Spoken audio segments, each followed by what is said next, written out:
কখন এবং কিভাবে গুরু পূর্ণিমা উৎসব শুরু হয়েছিল? কথিত আছে যে আষাঢ় পূর্ণিমা দিবসটি গুরু পূর্ণিমা উৎসব হিসাবে উদযাপন শুরু করেছেন মহর্ষি ব্যাসদেব এর ৫ জন শিষ্য।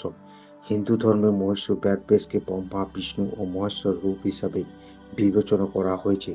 মহর্ষি ব্যাসের শৈশব থেকে আধ্যাত্মিক প্রতি গভীর আগ্রহ ছিল।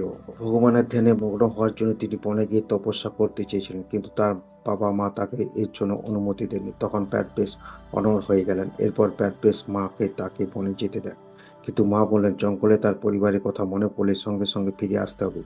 এরপর তার বাবা রাজি হন। এইভাবে পিতামাতা অনুমতি পেয়ে মহর্ষি ব্যাসদেব ভগবানের ধ্যান করতে বনের দিকে যান এবং তপস্যা শুরু করেন। ব্যাসদেবজি সংস্কৃত ভাষায় দক্ষ অর্জন করেন এবং তারপর তিনি মহাভারত, 18টি মহাপুরাণ, ব্রহ্মসূত্র সহ বহু ধর্মীয় গ্রন্থ রচনা করেন। বেদকে প্রসারিত করেছেন, তাই মহর্ষি ব্যাসদেবকে ব্রতরায়ের নামে ডাকা হয়।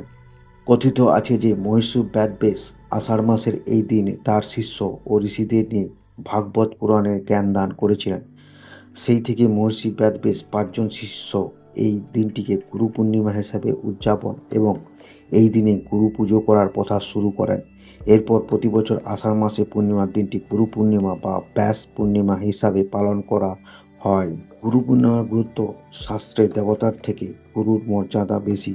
স্বয়ং ভগবান শিব গুরুর সম্পর্কে বলেছেন, গুরুদেব গুরু ধর্ম, গুরু নিষ্ঠা পরম তব, গুরু পরমতরম নাস্তি ত্রিভরম খ্যাতিমেতে। মানে গুরুই ঈশ্বর, গুরুই ধর্ম, গুরুর প্রতি অনুগত্য পরম ধর্ম।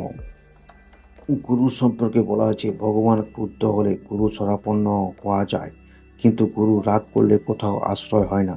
তাই জীবনে গুরুর বিশেষ গুরুত্ব রয়েছে। এটা বিশ্বাস করা হয় যে আপনি যাকে আপনার গুরু হিসাবে বিবেচনা করেন, গুরু পূর্ণিমার দিন তার পুজো করা বা তার আশীর্বাদ গ্রহণ করা উচিত। তাহলে জীবনের বাধাগুলো দূর হয়।